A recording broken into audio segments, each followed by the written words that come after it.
সূরা আল ফাতিহা। ইতিহাস ও তাৎপর্য। বিসমিল্লাহির রহমানির রহিম। পবিত্র কুরআনের মহত্তম সূরা সূরা আল ফাতিহা। এটি কেবল একটি সূরা নয়, বরং পুরো কুরআনের সারসংক্ষেপ। একে উম্মুল কুরআন বা কুরআনের জননী বলা হয়। আজ আমরা এই সূরার সংক্ষিপ্ত ইতিহাস ও এর গভীর তাৎপর্য নিয়ে আলোচনা করব।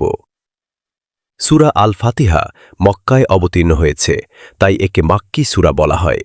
এটিই প্রথম সূরা যা পূর্ণাঙ্গভাবে একসাথে অবতীর্ণ হয়েছিল।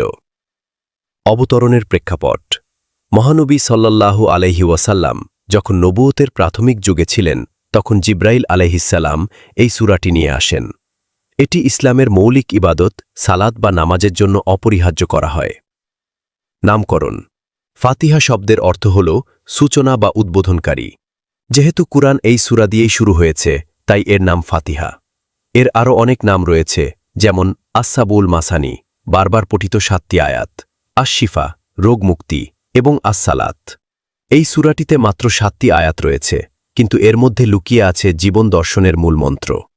একে প্রধানত ৩টি অংশে ভাগ করা যায়। শুরুতেই আমরা বলি আলহামদুলিল্লাহ। এখানে সৃষ্টি জগতের প্রতিপালক, দয়াময় এবং বিচার দিবসের মালিক হিসেবে আল্লাহর একত্ববাদের ঘোষণা দেওয়া হয়েছে। এটি বান্দার হৃদয়ে আল্লাহর প্রতি ভালোবাসা ও ভয় উভয়ের সমন্বয় ঘটায়। আমরা কেবল তোমারই ইবাদত করি এবং কেবল তোমারই সাহায্য চাই। এটি হল এই সূরার প্রাণকেন্দ্র। একজন মুমিন তার জীবনের প্রতিটি পদক্ষেপে আল্লাহর ওপর নির্ভরশীল থাকার অঙ্গীকার করে। এটি মানুষকে অহংকার থেকে মুক্তি দেয়।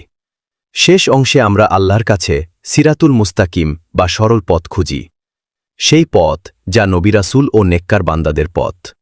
আমরা প্রার্থনা করি যেন পথভ্রষ্ট বা অভিশপ্তদের দলে আমাদের নাম না ওঠে। সূরা ফাতিহা ছাড়া কোনো নামাজ কবুল হয় না।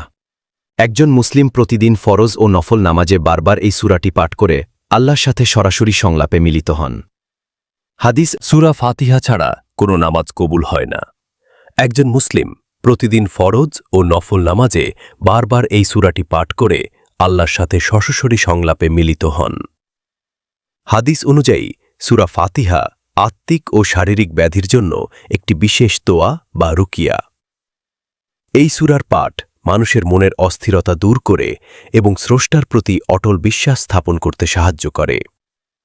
সূরা আল ফাতিহা আল্লাহর পক্ষ থেকে মানবজাতির জন্য এক শ্রেষ্ঠ উপহার। এটি যেমন একটি প্রার্থনা, তেমনি এটি সত্য পথের দিশারি।